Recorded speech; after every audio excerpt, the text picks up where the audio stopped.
And it's okay if like we don't know what to say because it's It's a natural. podcast. Literally, like it doesn't have to be. It's not so serious. People have done worse and made more than us. So true. We're making nothing. Yeah. Okay, nice. Nice. Vibe. I like this. I hope these don't turn into sunglasses because they're transitional. So they are turning into sunglasses as we speak. But it's okay. Literally. Well, hey, hey guys.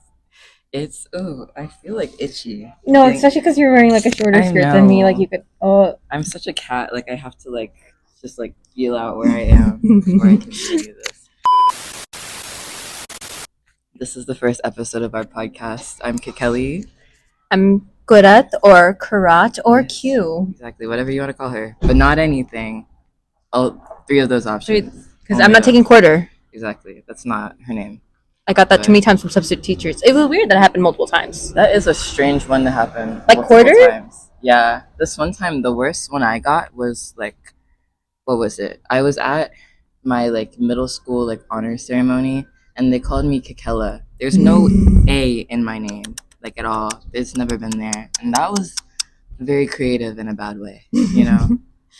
But I feel like court. At least I can get it because if you just move one letter, court. Right. So I've understood that. Maybe quarter, I just like dyslexia or something. It's okay. It's okay. I have family members who struggle.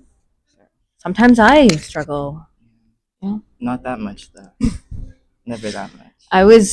Every one of my debate awards have been misspelled. I was Kuraf. I was like extra A, and then like 2 A's. Kwarat. Oh no. Wahidid. I had an extra id, I guess. Wahidid. So Wahidi was Wahidid. I'm screaming. What did he do? What do you do? What he did? I guess we'll never know. So none of mine's. Not even the one that Jaeger made for me, like the little mallet. Wait, like your teacher? Yeah. Even that was misspelled. Did they not like check the like spelling on? I was like, why? Why is every one of them misspelled? But it's okay. It's wild. Okay. I thought we were in school to learn how to spell. Apparently not. Like English second language, I'm knocking it out of the ballpark. That's wild. Wow. I'm so sorry that happened to you. Karat, what do you want to talk about today? Honestly, that's a hard one because we were going off every time we're not filmed. That's so true. Amazing conversations. Our conversations literally eat every time, but like. And then we're looking at ourselves and we're like,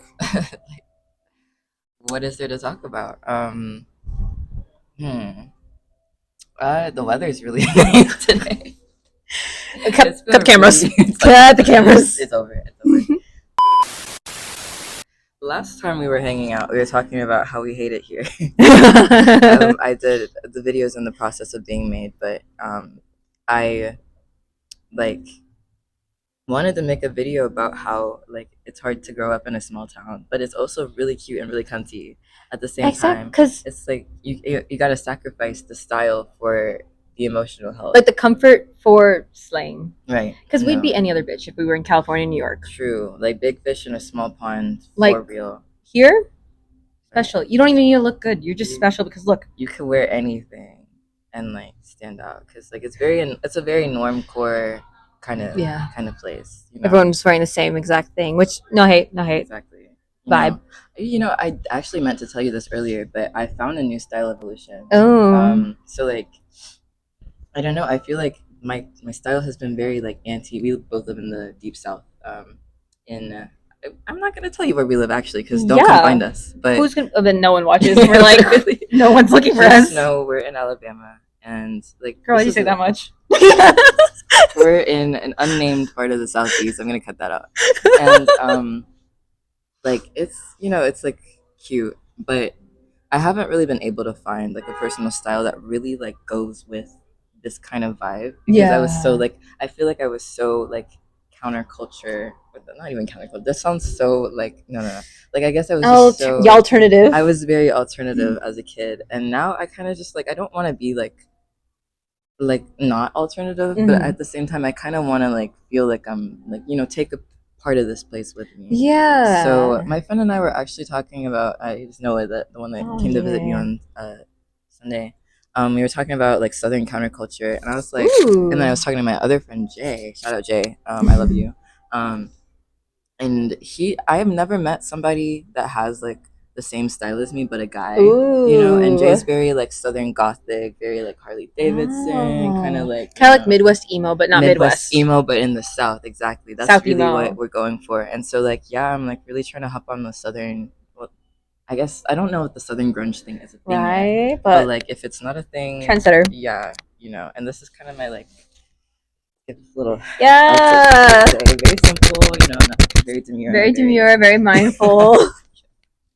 But like, yeah. No, I get that. It's kind of like the difference between like wanting to be counterculture and alternative versus it just being intrinsic part. Yeah, because you're not like kind of straying from it, but you're just taking what you already like that isn't the norm and then adding some parts of the norm if you want to like do it now that you've had a better, I guess, experience or image of it. Yeah. You know, before, if you're in the South, you know, you stand out. If you're not, yeah, you know, you can't not stand out if you aren't like, and you are from a different place or a different background than everyone else. Yeah. So it's like some of it is like you almost rebel against that, but some of it's like you intrinsically rebel against that just because you do not fit the norm. That's true. Yeah, I think we were also talking about how like different places have different like cultures, so it's like you can't really like, I don't know, I feel like a lot of people that aren't from America have this idea that America is like kind of the same everywhere. Yeah, like monocultural, but it's not. Yeah, it's so different everywhere. Even state by state, I know people like joke on it, but yeah, it is kind of a different vibe. And then even here, there's like a lot of different mini or cultures, I guess, that kind of breed. It's like if we went to Louisiana right now, the culture would not be the same. So it's like there's so many different, and like I think it gets overlooked so much that people kind of like try to assume that we're all the same and then get really confused because like we're not dealing with the same thing at all.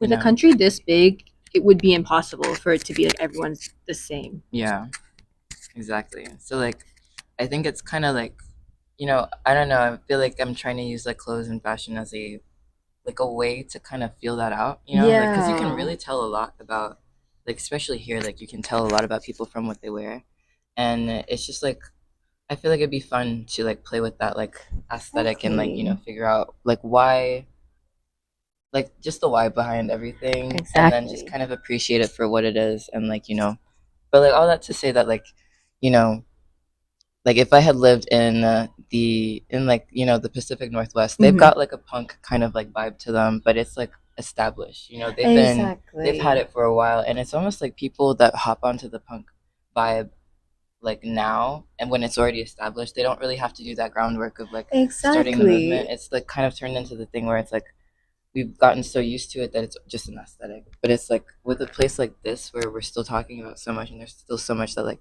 we haven't gotten to talk about, like our counterculture is still kind of being developed, you know. You get to be part of it, and I mean both are, you know, fine in their own ways, both have pros and cons, but there is kind of a cool interest feeling that you get to develop your own little space because it's not given to you. You have to claw it out.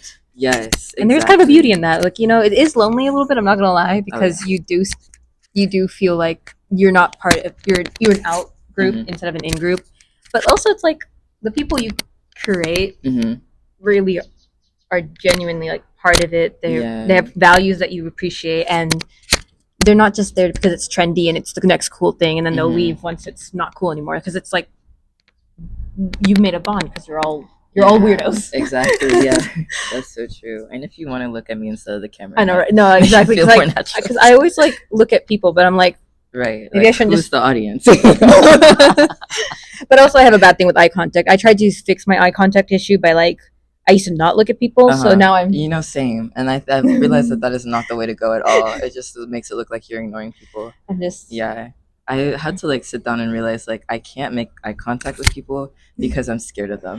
I'm like, don't look into my eyes and see that I'm scared of you right now. Like, I can't look into people who have blue eyes because I can see like their pupils and they're so clear, and I'm like, you know, I found brown eyes pretty hard lately too, though. Oh, like, I don't know. It's like I think it just depends on the eyes, because it's like sometimes it's like the person just has like such a deep gaze that you can't, you know. Yeah. Because it's like you're staring into the void stares back. Exactly. Because, you know, we can't even see our pupils or anything. Right. We have so it's like almost black eyes. Like literally what's going on back there. you know. Nothing. But I feel like I might be that person too. I've looked in the mirror lately and I'm like, why am I looking at myself so intensely? Like, No, like that's why I can't do videos most days because I just end up staring at myself. Like mm-hmm. or like video calls. I'm not looking at the other person at all. I'm just Literally like, ooh, I need to fix that later. another insecurity to add. like let's stop the call. Actually, I don't Yeah, know. you know, we've discovered. I discovered a little bit about myself. I'm like, oh, Put it but back. then it's kind of counterculture to be ugly. I don't know about that one. Okay. Do you Oh think? wait, I can fix this. Okay. Beauty standard, right? Right. By being kind of having insecurities and being like, oh, there's a lot of things that it's kind of punk. Like I don't fit the beauty standard. Like, Exactly. oh, You know, you have a point. You have a point. But do you think that we are born ugly or we become ugly? Hmm. I, you know, since that Chase, right? He was talking about like affirmations and stuff Yeah. can like change. So what if even Yeah. like calling yourself ugly, calling yourself like worthless, pathetic, That's true. also kind of warps onto your features, but not necessarily making it ugly, but like in your perception of it. Right. You It's believe like that you're ugly. it So looks you. worse and worse and worse. But then if you start saying positive things, Mm-hmm. it's like your features that you hated morph almost. Maybe not physically, but in your mind morph. That is true because I have like okay, so I got big into subliminals, like ooh yeah whatever. But there's actually a scientific like explanation to subliminals of like naturally even just like in the everyday world that we go through like we can pick up subliminal messaging like the underlying messages behind what's done to you like maybe somebody smiles at you and says hello and like oh I love your shirt but like they're looking at you like you can tell in their eyes that they don't mean that Oh yeah, and and that subliminal sends your messages of like my shirt is ugly but they just said your shirt is cute but like whatever they were like performing wasn't really and like multiple experiences like that maybe like it might not be as deep or like might not be deeper than just a shirt but it's like if you're wearing a shirt and like multiple people give you that reaction it's like hammering it into your subconscious like you feel it like your emotions are like telling you your shirt is ugly but like people are telling you like that's good like the reasoning behind subliminals is like if you repeat that message and like it goes into your subconscious like brain over and over and over it's like you can't really go back and take out the like bad stuff but you can put in like better programming it's like you can do a system update but you can't really do like a system uninstall for your brain yeah so I get that. I've been doing a lot of computer classes. Yeah. My brain did get a little bit like I got a little flashback when you said programming at first second and oh my what the why are there so many flies back here? Do you think this is a sign? I mean there were spider webs galore over there. It's like a feast like a haunting ground. We're gonna ignore whatever's happening here. It was kind of like sparkled. You know when there's like sakura petals fall in an anime? That was like this, but it was flies. That's not. I don't like. It's just a little added to add to the scene. That part. Part. But yeah. What character? That's how I feel about. Yeah, I don't think any of us are ugly. Well, there are ugly people on the inside. Objectively or to me.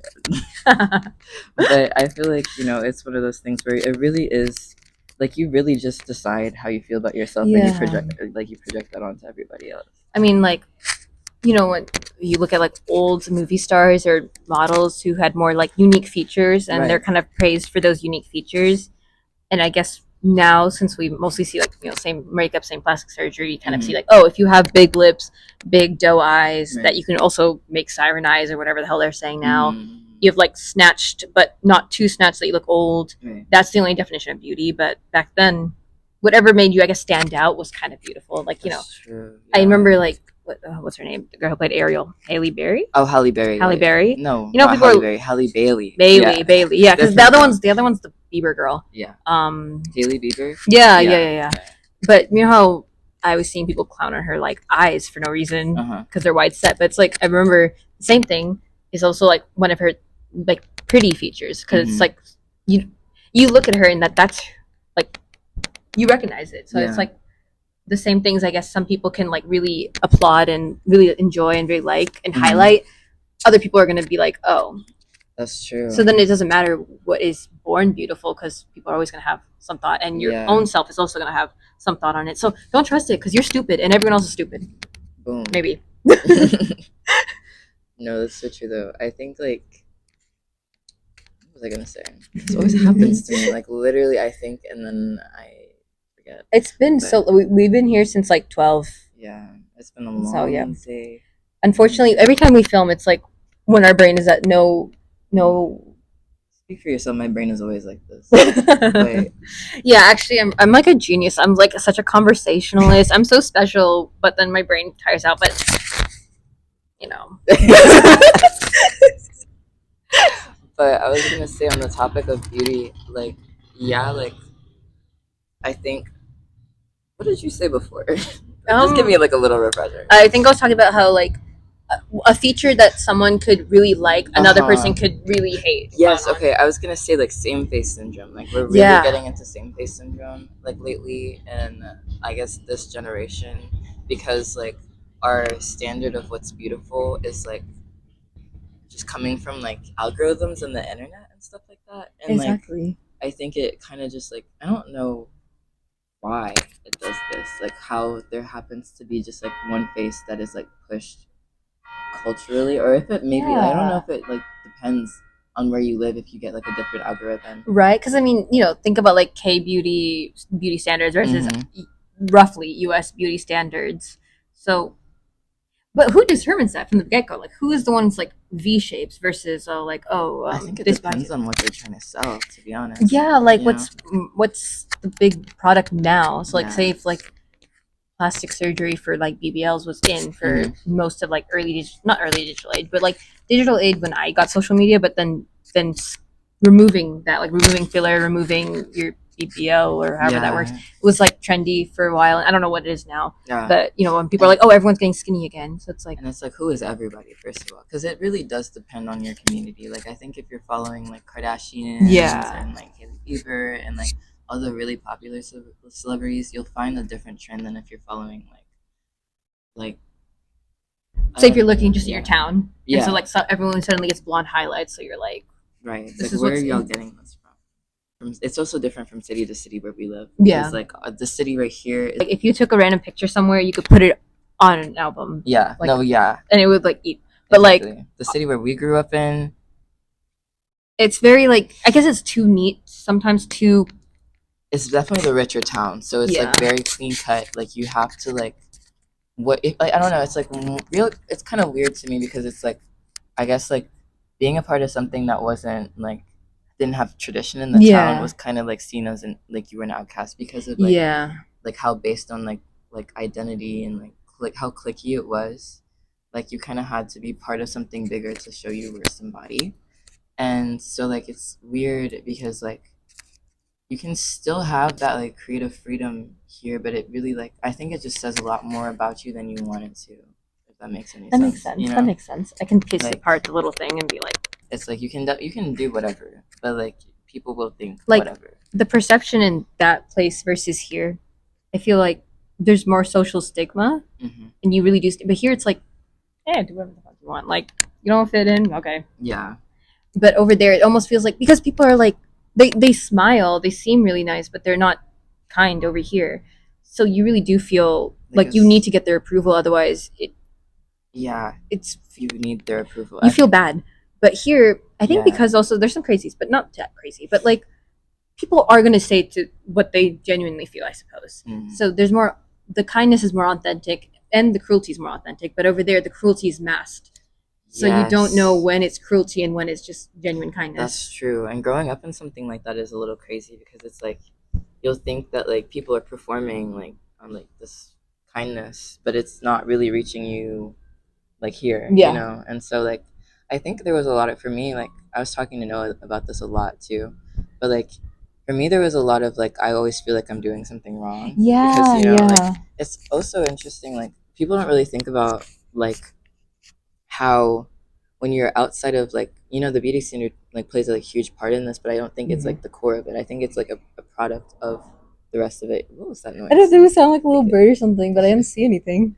But I think like when you like are naturally just like outside of that like traditional definition of Mhm. what is cool and what is beautiful and what is like, worth putting your money into and all that stuff. Like you naturally form this like victim mentality to survive, to be honest. It's like Yeah. not even your fault that you're like, oh, I'm not like all the other kids. But there's Exactly. not like a non-pretentious way to like have that conversation. Yeah, you know? without sounding like, oh, you're so special, I Exactly, guess. like, oh, you're different. You just want to be different. And And- it's like, no, I don't want to be different. I kind of just want to fit in. Like but maybe I don't want to be like looked at with disgust, Yeah. masked, so that if I told anyone, they'd be like, "Girl, you're Yeah. tripping. What are you talking about?" Right. It's like this slight discomfort because they don't know what to do with you. Like they don't know where to put you in Yeah. their categories. Yeah. And that's just a very like, I don't know. It's a painful feeling for like a kid to have to go through because Yeah. you're like, oh, like no matter what I do, I'm like having to like. I'm doing this you know. wrong. I'm gonna get the lowest score, despite like, what are you getting scored on? Like, Exactly. it feels like oh, I got the low marks. Yeah. And it's just- Definitely. But because when you get older, you get to be able to like, you could like reframe it in your head. You'd be like, I serve cunt, and you're having fun. But when you're a kid, you can't do that. You can't even say that word. Honestly. So you're just struggling. You're like, why am I not I don't have the normal? words, but like You can't even cry on Twitter if you weren't allowed if you had strict parents. So you're just sitting there like, true. I am the Sometimes- weirdest girl on earth. Sometimes Twitter does not give a damn. Yeah. Like Twitter, most times Twitter does not give a damn. Twitter will Or bully you more. you get rewarded for your misery because they don't want to see you happy and thriving. So you Yes. just stay stagnant and in And then, pain. that's another awful thing that like people don't really think about is like when you do go online and you build this like persona off of your insecurities, then you're kind of trapped in a box. Yeah. It's like in real life you could like say it and heal and like move on with your life, but like when it's your online persona and you're getting like, rewarded with likes for being this like certain Retweets, character, likes, quote tweets. Yeah. it's like harder to like break out of that because you're like, oh, but like they like me for this. Exactly. And Like, who's going to be here if I got better? exactly. And like I think at the end of the day, it really is just about like people will do what they think is necessary for them to like have the like approval that they like. Exactly. People like confuse approval for love.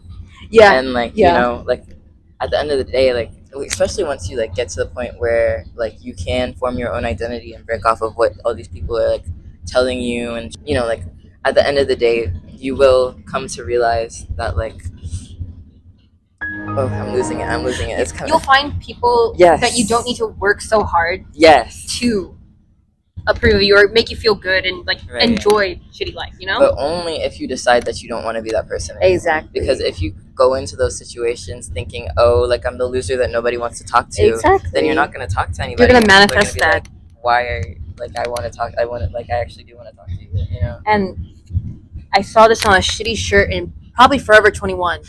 Your vibe attracts your tribe. That was really profound. Yeah, it was very profound. It was What? ugly on the shirt, but it was I very didn't- profound. I didn't know they had like philosophers working in graphic design for Forever 21. Your vibe attracts your tribe.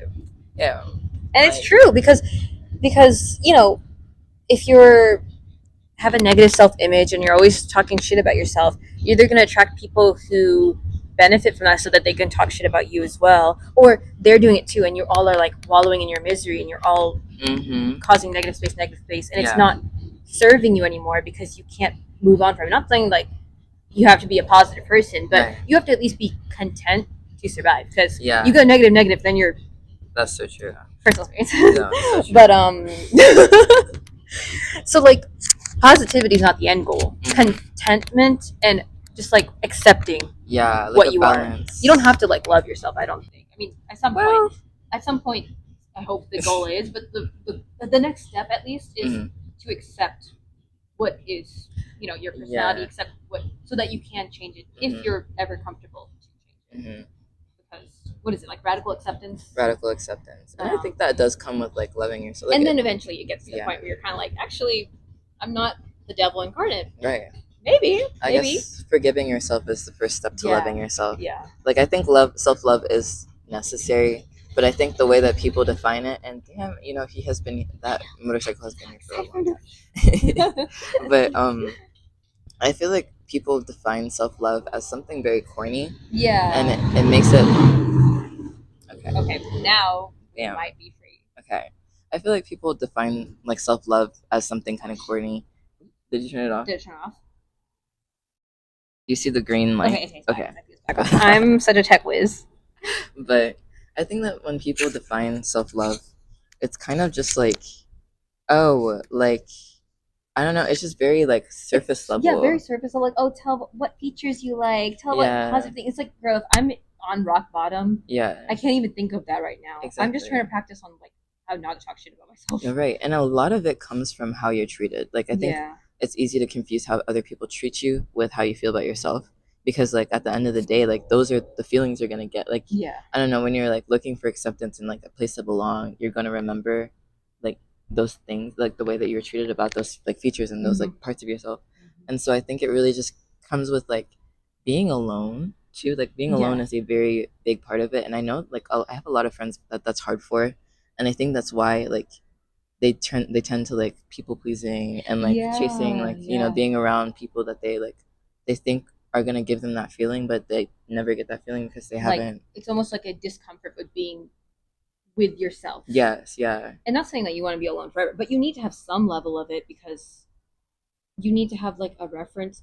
It's like in science class. I guess it's in science in general, but I don't know her. Control group.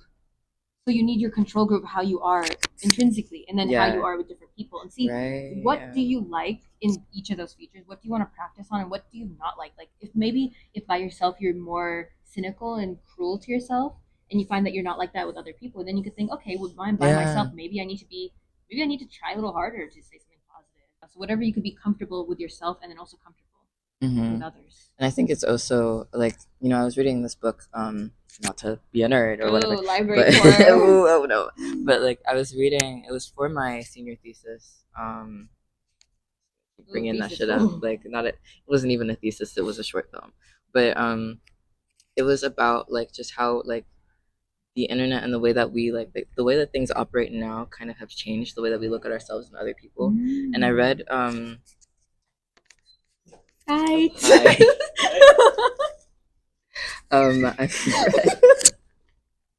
I read Byung Chul Han's what is it? It was the God, it's literally like I'm losing it again. I'm losing it again.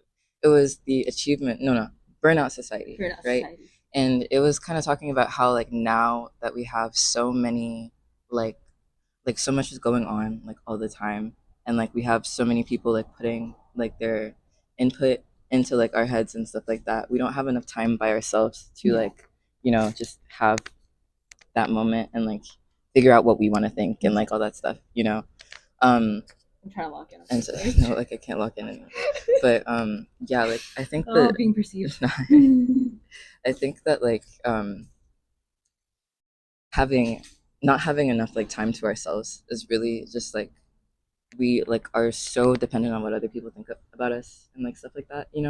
And this is the digital age. You're never really alone. I mean, back then, it's like summer vacation hits, you have no way to contact your friend, so you're just chilling by yourself and your family. Hmm. Maybe you're like, man, either I'm writing a letter or I hope I see Johnny in a little bit. But now it's like you're constantly with people, even when you're not with people, but you're also not with people Yeah, because texting people isn't the same as like being with people. exactly. And so you never get to be comfortable alone because you're never alone. Right. Even like you become your own voyeur Yeah. because you're thinking about how social media is and you're thinking about how like filming is. So you're Mm, looking at yourself in third perspective rather than just in first person. Even when you're alone, like sometimes, unless you that's a like good point. really learn how to not do that. Because I have that. Like I'm thinking about how my facial expressions are because I've been told like either Right. I'm too flat face, Hmm. flat face, Uh-huh. or I express too much. So then even when I'm alone, I'm thinking about it. Or if I'm sitting and I'm like Hmm. adjusting the shirt, if you know, you know. Right. And if you're like, is my suffering beautiful? I know that's Yeah. corny, but you do that. I will do that when I'm like upset about something, and then I'm like, oh, I probably look ugly right now. It's like, why am I Right. thinking that? Why would I have thought that unless I think about when people make a video and they're like, oh, crying until I realize how ugly I look and locking in. I was actually reading another book that was talking about this. It was I have so many book recommendations. This is crazy. But it was but with me. Ways of Seeing by John Wait, you do Berger. the makeup group thing, so It was Ways of Seeing by John Berger. And it's all about how like just like literally like how we see, like how we construct our like way of seeing the world and stuff. And it had this really cool part about like the female or like the male gaze and how it basically like teaches women to have like this like we have like a man inside our head that is like like That's the voyeur in our head. inspecting us at all times. And what I find really like unique about like the age that we live in now is that like it's not like everybody kind of has their own voyeur, because like when you're posting on social media you have to be thinking about like your target audience or whatever, who's going to see it. And so you kind of like give up parts of yourself to like appear as this perfect image, you know. And I think like why people are really going crazy is men have never had to do that before, you know. Like before the internet, it was like you were, as a man, like you had all the power. And like, you know, men still do have like, you know, like culturally at least, like that power. But like with the algorithm and like, you know, social media kind of controlling how everybody is feeling, or like how everybody's presented to the world nowadays, it's like you don't feel that like sense of control and like you're in shaping your identity as you did in the past. This is what my identity is because this is the group I fit in with. Exactly. And you have to perform it in a certain way, otherwise you're not relatable. Right. So then people are like, yeah, poser. Right. Not poser. Like, oh. But yeah, like I just find that really interesting. I wonder what was the equivalent for people before our age, like growing up. Like, how was their like who influenced them? Yeah, well, what was their growing up experience? What was magazines, tabloids? Right? There was a lot more celebrity culture. I think we're kind of like living through the death of celebrity culture. Yeah. Yeah. But we're also kind of creating with influencers. We're making like mini celebrities, but they're not like celebrities because they're not like. Yeah, like they're literally just everyday people. They're everyday people, but they're. It's the spectacle that kind of makes them different, you know, like the publicity. And then they have to also cosplay normal people after a while, because sometimes they make too much money that they're no longer normal people, but they were normal people, but now they make money. And so now they're like, I'm so normal, guys. And you're like, how expensive was that costume maker? Exactly. Yeah. I think. What brands are you wearing? No, truly. And I think what it's happening is like it's kind of the same as before, but it's happening a lot faster. Yeah. You know, because like tabloids and like, you know, like celebrities came up like a lot slower in the day. They had to like work a lot more for it. But now you have like a breakout and you're famous. You get like your 15 minutes of fame, but everybody gets theirs at different times. And it's like, can you hold on to it? You know, I think the fact that it's happening to such normal people too is like not a problem, but it's a problem. They're not prepared for it. Because, you know, if you're like a celebrity, I'm sure somebody preps you on like, this is how you're supposed to talk. Like, this is how you're supposed to represent our agency or represent the film. Or sometimes they're just like, don't talk unless spoken to because you're a fucking idiot, but you're attractive. Right. But everyday people aren't going to get this little like agent to tell them what to do and what not to do. So they're going to sit there. They're going to be super famous all of a sudden. They're going to say their honest to God opinion that they probably should not have said and kept it in the draft. Right. People are going to be like, were you aware? That was a little problematic. Yeah. Kevin, how could you not think of the nuances in Sweden? Why didn't you do that, Kevin? No, that's like, it's literally, it's kind of like trauma. It traumatizes me to like watch somebody try to explain something on the internet, because they're like, you know, I have this opinion, but not to say that other people can have other opinions. Like literally, it's fine. Like, oh, I hate this makeup part, but I'm sure it works for you. Right, like I'm sure like you can have your opinion too, and it's like literally, I don't know how to tell to have people figure out that it's okay to like think differently than another person. Like you cannot be everybody at once. And I think that like because we have all this access to this information, it's making people think that like you have to like be knowledgeable about it all at one time. Yeah, but there's some people who don't need to be speaking on issues, but you know, and when everyone's doing it, then it's a trend, and so they're not going to speak on it because they care about it. They're just like, by the way, guys, I am not in support of murder. I'm actually very much against murder. And it's like, what kind of murder? No comment. Like you can say that all you want, but you may still say things that show that you are like, because you're just like a, and they're like, kill him. Like it's my thing. I'm against murder, guys. My biggest thing is like people that put Black Lives Matter in their bio. Yeah. Because like I think it's a good thing. I think it's done with good intent, but it doesn't mean that you're anti-racist. It means that you want to show people you're anti-racist, and those are two different things. Exactly. It's like you cosplay it, you masquerade as it, but you don't think of it as your core. You don't believe in it. And then it's a hard bounce, because then people are like, well, since you don't have it, then really you are this thing. Yeah. It's this thing of like people think they know you because they see you online, or they see like if they saw a movie and they saw your interview, they're like, I know her. Right. You have a That's my couple girl. things in your bio that like And give you people that are like too comfortable with feeling I- like I do know you. right. And whereas in real life, it takes a long time. Like it took me years to get to know Kelly for real, for real. So But true. I'm like a you get to lockbox. learn new things, and you get to be wrong about your assumptions, and So it's true. totally fine because it's like, oh, I just didn't know. But in the digital age, it's like, oh no, I know Tina. Tina's my girl. I've been a day one Tina. This is out of character for Tina. Right. And it's like, what do you know about Tina? What do you know about Tina? All you know Besides is her that favorite Tina color. does mukbangs or something. You Right, know? exactly. Parasocial relationships are really the problem because it's like I don't know. It's hard to get to know somebody as a real person. Like you used to be crazy for having parasocial relationships. You know, like if you were like, I know Marilyn Monroe, and they're like, what's wrong with you? Right. But now it's like, I know Jimin. Jimin's in my walls. Yeah. Like Jimin and I have a bond that you guys could not. I mean, understand. It's true, but it's like other people it's not true for. I'm the normal one. I'm the exception, guys. But see, like that's the thing that they fall into. It's like they think like, don't worry. Yeah. Everyone else is crazy except for me. Exactly, and it's just sad because honestly, I know Blorbo. He's my Blorbo. Who is Blorbo? You know, like Skrunkles? Skrunkles? Like Skrunkly, my Skrunkles, my Scrimblow. I don't. My Blorbo. You know, I don't speak that. Wompy. I'm not studying that. I don't know who that is. But no, I feel like, as a survivor of parasocial relationships, it was very hard for me to not let go. Like I think it was just like it's almost like they're your imaginary friends for a while because especially when you grow up in a place where you can't really meet people that you would want to meet. It's like so you have to rely on them so that you don't feel like you get that sinking relationship of like I don't know anybody. Yeah. But over here, the comfort in that, which is why I don't want to dock on it and be like, you guys are weird for a social relationship. No, it's like the reason is it's loneliness. Exactly. Like you can't authentically talk to people sometimes because first off, people are not going to be authentic. Sometimes you're in a shitty environment. Sometimes you are, if you're in an abusive household, partner, you're really trapped. Mm-hmm. And then other times it's like you haven't developed enough security to feel like people would want to talk to you. So you just isolate in your head because you feel like if you said something, people are going to be like, fucking loser. Exactly. I think that what was I saying? So there's a comfort in like fake relationships almost. It's like you get to role play how you would be.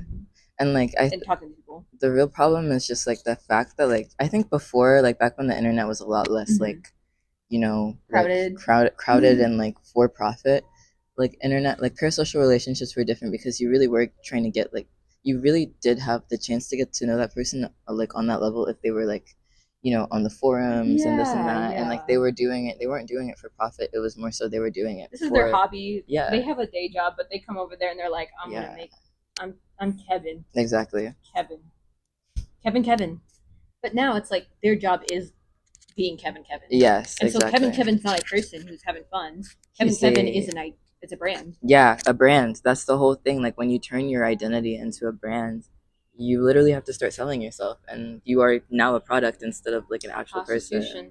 And it's I hate it because it's digital on one crazy. Just absolutely did not think that we were gonna have that problem. But I think what's crazy about it to me is it's when you get that capital part of it in there, it's more your loneliness is being profited off of, and this person who wants to have this internet identity is now also being profited off of. Yeah. But it depends on whether or not they're selling it to you or if it's a company. And the thing that maybe you were endeared by, they're only doing it because they know you'll be endeared by it. Therefore, watch them, increase watch time, increase merchandise selling. Yes, so it's all strategic. No longer do you like their character because that's their character. So in a way, you do like them, you just don't know them. Yeah. You like them, and they know you like that, and and they're pushing more parts of that personality instead of it just happening naturally it used to.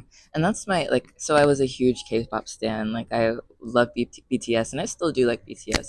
I think it's just harder to engage with K-pop because you can once you grow up and you kind of see how it works as an industry, you know what parts you're being sold, and it's I was here for the music and getting to know that artist on a deeper level through their lyrics. But it's with all the other stuff and the distractions, it's like I don't know how Plus, to. when you engage with people who are also interested in Yeah. it, you have to fit in with them, or you feel like it. Especially when you're younger, you feel like you have to like it the same way other fans do. Yeah. Otherwise, you're liking it wrong Right. for some Exactly. reason. And I think that definitely kills your interest in people. Like, not that it's always the fans' fault, but there's a big part in fan culture almost painting it. Because if Yeah. you get a sour image of the fans, you get a sour image of the creator or the That part. artist. That part. Yeah. No. And then it Literally. sucks because it's like, no, you the artist isn't lame. It's just your people on Twitter are kind of lame. Your Yeah. fans, Exactly. your fans are kind of losers. But you're cool. But like now I'm jaded almost. Yeah. And oh my god, I'm reading another book. Girl, the Another library book. called. They want their books back. Like they actually really do. A lot of these are almost overdue, but I didn't think I brought it with me. It's called Cultish, and I can't remember who it's by, but it's kind of talking about real life cults and then how internet fandoms and things like that also turn into like these micro cults. Yeah. Because it's just naturally because of how social media works. It's like you first like develop this like language, kind of like this lingo that only those people Us know. versus Yeah, them. us versus You them. make an in group. Yeah, like if you just think about like any fan war, like the Barb's versus what's Cardi B's fans called? I don't know. What are they called? I'm not really sure. I don't know them like that. Yeah, I'm not. gonna lie. This is not. I love Cardi B, but like, yeah, I don't know her fans' names. But that We're gonna call them. no, that's not. You don't know. You don't know what's gonna happen if we call them either. It's not.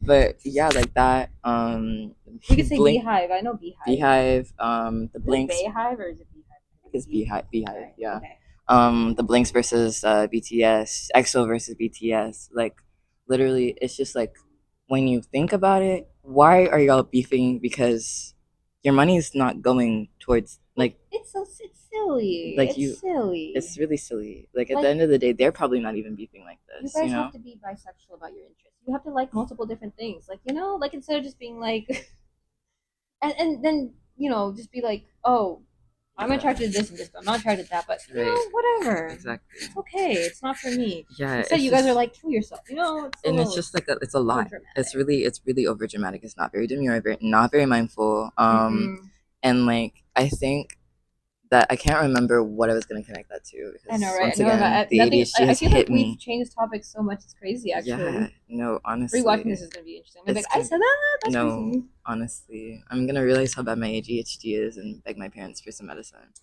But all that to say, it's wearing down the meds. So I took it at 6 a.m. Never took a med in my life. Here we are. Raw dogging it. But what were we talking about? Okay, yeah, just about like cults. Yeah, cults. right. Yeah, like so cults, like literally, like a lot of these fandoms and stuff like operate like these cults, and like it's stopping people from like just like seeing where we can connect over our interests. Exactly. Like everybody's in their own little box, and like even if you end up not liking that thing, being able to be like, I don't like that thing, but I like that you like that thing. Right. And it's fine. I'm never gonna get into it, but hey. Exactly. Like it's just not that big of a deal. Blorbo and you like Scrimblow. Exactly. I don't know what she's talking about. I really don't. And sometimes it's, oh my god, puppies. So cute. Hi, puppy. Bye. Oh, I love dogs. Yeah, people don't have that anymore. It's like you have to like this one thing or you have to hate this thing. It's not just like you need to mid some things now. Yeah. You know how you mid everything else, but you don't mid the. Yeah, like you know how you have those friends that you don't really fuck with like that, but like you'll still hang out every now and then. Like there's some people like you meet randomly and you're like, we have nothing in common really, but you're cool and you're nice and you're gonna tell me about your little thing and I'm gonna be like, yeah. Exactly. Yeah, you fuck it up, Karen. Exactly. I love that. Literally. Like you can feel normal about some stuff. Exactly. You know? You don't have to feel like amazing about everything. And you don't have to hate anything. Like heck, you could even dislike something without justifying it. Just be like, yeah, it's not for me. The opposite of love is not hatred, it's indifference. Remember that. I think JJK said that. I don't think that. No, didn't Mahito Wait, did he actually? With the guy he turned into a little. I thought you said JFK for a second, and I was like, John F. Kennedy definitely did not make that up, but it is a Japanese proverb. Oh, so it wasn't JJK, it's Japan in general. I believe so. So. I'll fact check that, but Don't fact check us. Hey. Trust women. Never known a thing in my life. I'm gonna be so honest with you. You know, I mean, I've known a few things considering I was state champion. Shut the fuck up. My I'm gonna God. segue. Like that was such a natural segue. Maybe we should end it here. What? No, because we're gonna, and then you just like press stop. I think we're done. But you know, it has been 48 minutes. Maybe we should be done. But no, we have to end it off in a better way than that. You can't just wait. Oh, okay. I didn't know you hate South Asians like that. Oh. Gonna cut that out in the edit. No, don't cut. If I see it's cut out, I'm writing in the comments. It's I'm gonna like, get cut "She out said in the edit." South Asians When need did to I go say back that? to their Did country." y'all? Oh my God. Well, this is our first and last episode because Carl's gonna try to get me canceled. Oh, are you accusing me? Oh, because what? Because of where I was born? We're gonna go before somebody You comes chase out to open here. the door again and be No, like, stop. "Hey, girl." Well, thank you guys. Goodbye.